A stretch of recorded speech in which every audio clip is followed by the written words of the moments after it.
नमस्कार दोस्तों, दिल्ली समाचार में आप सभी का स्वागत है। आइए हर रोज की तरह आज भी दिल्ली की बड़ी ताज़ा खबरें जान लेते हैं, लेकिन उससे पहले वीडियो को लाइक और चैनल को सब्सक्राइब जरूर करें।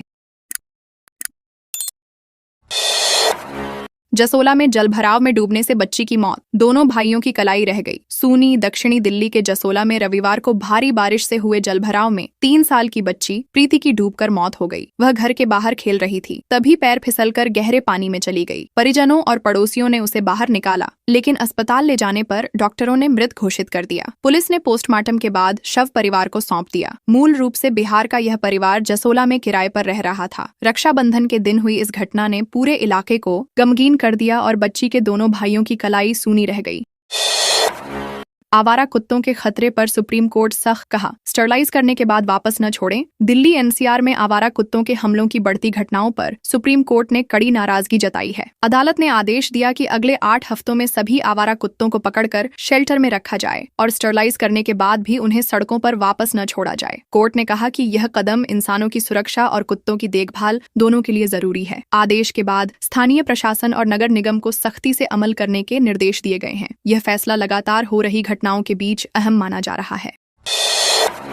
हथिनी कुंड बैराज से 12,000 क्यूसेक पानी छोड़ा, खतरे के निशान पर। यमुना का जलस्तर खतरे के निशान के करीब पहुंचने से दिल्ली प्रशासन अलर्ट पर है। रविवार रात 8 बजे लोहे के पुल पर जलस्तर 204.12 मीटर दर्ज हुआ, जो चेतावनी स्तर 204.50 मीटर से थोड़ा कम है। खतरे के निशान 205.33 मीटर तक पहुंचने से पहले ही दिल्ली सरकार ने सतर्कता बरतते हुए हथिनी कुंड बैराज के सभी गेट खोल दिए। इससे यमुना में पानी का बहाव कुछ कम हुआ है। प्रशासन ने निचले इलाकों के लोगों को सतर्क रहने और जरूरत पड़ने पर सुरक्षित स्थानों पर जाने की सलाह दी है।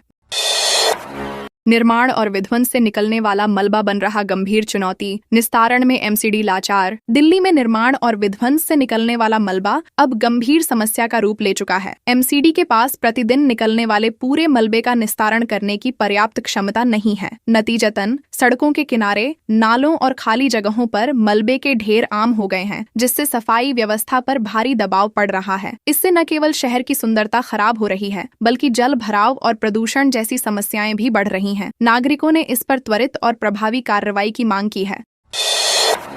हमने 5 महीने में 3 बिल पास कराए। पिछली सरकार 5 वर्ष में 14 बिल ही ला सकी थी, बोली सीएम रेखा गुप्ता। मुख्यमंत्री रेखा गुप्ता ने कहा कि उनके 5 महीने के कार्यकाल में 3 अहम बिल पारित किए गए, जबकि पिछली सरकार ने 5 साल में सिर्फ 14 बिल लाए थे। उन्होंने विपक्ष को खुलकर बोलने का मौका दिया और जीएसटी बिलों पर पारदर्शी संवाद किया। निजी स्कूलों की मनमानी रोकने वाला बिल भी पारित हुआ है। सीएम ने बताया कि सरकार हर घर तिरंगा अभियान के तहत 22 लाख तिरंगे बांट रही है। उन्होंने विपक्ष पर सदन में बिना ठोस तथ्य के संवेदनशील मुद्दे उठाने का आरोप भी लगाया।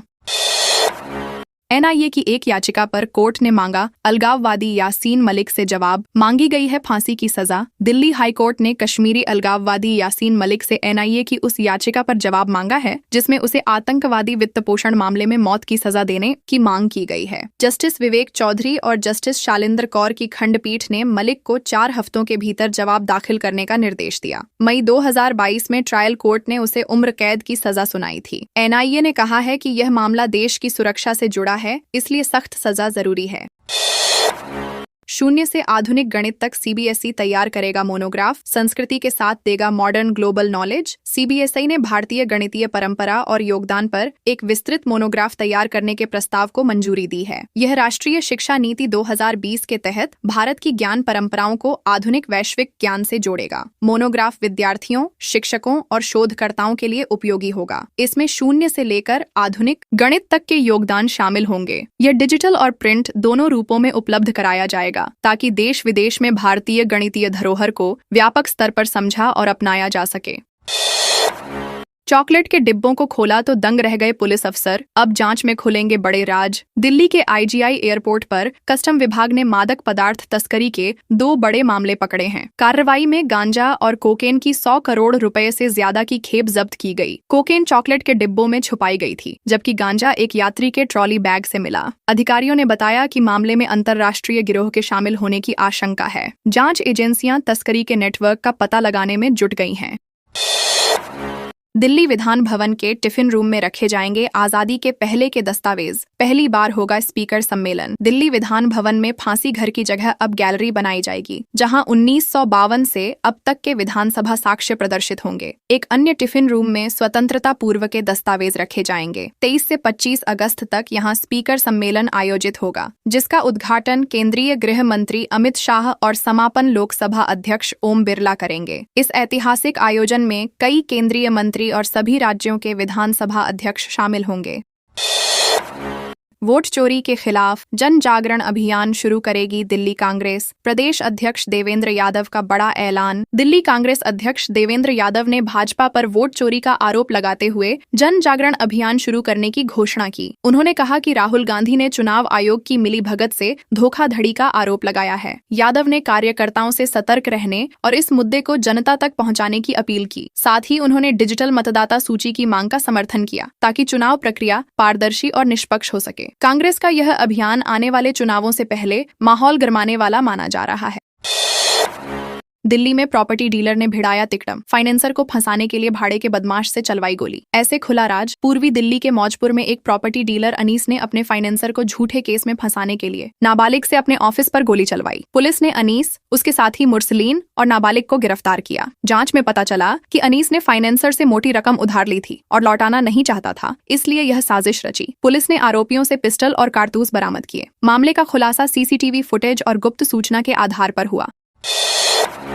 दिल्ली में मंडराया बाढ़ का खतरा। यमुना नदी का जलस्तर देख अलर्ट मोड पर अफसर। दिल्ली में यमुना का जलस्तर पुराने रेलवे पुल पर चेतावनी स्तर के करीब पहुंच गया है। वजीराबाद और हथिनीकुंड बांध से छोड़े जा रहे पानी के कारण जलस्तर तेजी से बढ़ रहा है। चेतावनी स्तर 204.5 मीटर है और अफसर बाढ़ की स्थिति से निपटने के लिए तैयार हैं। निचले इलाकों में प्रशासन ने निगरानी बढ़ा दी है और लोगों से सतर्क रहने की अपील की है। राहत और बचाव दलों को भी स्टैंड बाय पर रखा गया है, ताकि जरूरत पड़ते ही कार्रवाई हो सके। एयर इंडिया के यात्रियों के साथ गजब हो गया। लैंडिंग के बाद नहीं खुले विमान के दरवाजे। दिल्ली से रायपुर पहुंचे एयर इंडिया के विमान में तकनीकी खराबी से यात्री 1 घंटे तक फंसे रहे। लैंडिंग के बाद दरवाजे नहीं खुलने से यात्रियों में घबराहट फैल गई। तकनीकी टीम के प्रयासों से दरवाजे खोले गए और सभी को सुरक्षित बाहर निकाला गया। यात्रियों ने एयरलाइन की लापरवाही पर नाराजगी जताई। यह घटना एयर इंडिया में हाल के दिनों में सामने आए तकनीकी मामलों की कड़ी में एक और उदाहरण बन गई है, जिससे यात्री सेवाओं पर सवाल उठ रहे हैं। घरों में मच्छर का लार्वा मिलने पर देना होगा जुर्माना। डेंगू मलेरिया रोकने के लिए एमसीडी ने बनाया प्लान। दिल्ली में डेंगू मलेरिया और चिकनगुनिया की रोकथाम के लिए एमसीडी ने सख्त कदम उठाए हैं। घरों में मच्छर का लार्वा मिलने पर जुर्माना लगाया जाएगा। स्वास्थ्य विभाग और स्थानीय निकाय मिलकर जांच और चालान की कार्रवाई करेंगे। अधिकारियों ने साफ सफाई पर जोर दिया और नागरिकों को मच्छरों के पनपने से रोकने के लिए पानी जमा न होने की सलाह दी। नियम तोड़ने पर कानूनी कार्रवाई भी की जा सकती है। यह अभियान बरसात के मौसम में मच्छर जनित बीमारियों पर रोक के लिए चलाया जा रहा है। एमसीडी के पूर्व इंजीनियर दोषी करार। 15 अवैध संपत्तियों को लेकर किया था ये बड़ा खेल। राउज एवेन्यू कोर्ट ने एमसीडी के पूर्व सहायक अभियंता विजय कुमार जैन को धारा 217 के तहत दोषी ठहराया है। जैन पर आरोप है कि उन्होंने हाईकोर्ट के निर्देश के बावजूद 15 अवैध निर्माण वाली संपत्तियों पर कार्रवाई नहीं की और फाइलें दबाकर रखीं। अदालत ने अभियोजन पक्ष के सबूतों को पर्याप्त मानते हुए दोष सिद्ध किया। अब सजा पर बहस सोमवार को होगी। यह मामला दिल्ली में अवैध निर्माण और प्रशासनिक मिलीभगत की गंभीरता को उजागर करता है। दिल्ली पुलिस की नई पहल। अब पूरे देश के बलिदानियों के परिवारों का होगा सम्मान। दिल्ली पुलिस इस महीने के हर शनिवार और रविवार को चाणक्यपुरी स्थित राष्ट्रीय पुलिस स्मारक पर बैंड प्रदर्शन और परेड का आयोजन करेगी। यह कार्यक्रम पूरे देश के शहीद पुलिसकर्मियों के बलिदान को सम्मान देने के लिए होगा। गृह मंत्रालय के निर्देश पर शुरू हुई इस पहल का उद्देश्य बलिदानियों के परिवारों को सम्मानित करना और जनता में जागरूकता फैलाना है। राष्ट्रीय पुलिस स्मारक साहस, त्याग और देशभक्ति का प्रतीक माना जाता है। बाइक चोरी करने वाला यूपी पुलिस का कांस्टेबल गिरफ्तार। छुट्टी लेकर आया था दिल्ली। कर्ज चुकाने के लिए करता था वारदात। दिल्ली पुलिस ने यूपी पुलिस के कांस्टेबल मोहसिन को मोटरसाइकिल चोरी के आरोप में गिरफ्तार किया। वह मेरठ में तैनात था और छुट्टी लेकर दिल्ली चोरी करने आया था। पूछताछ में उसने बताया कि जुए की लत और कर्ज के कारण वह चोरी करता था। पुलिस ने चोरी की बाइक बरामद कर ली है और मामले की आगे की जाँच जारी है। इस घटना ने पुलिस विभाग की छवि पर सवाल खड़े कर दिए हैं।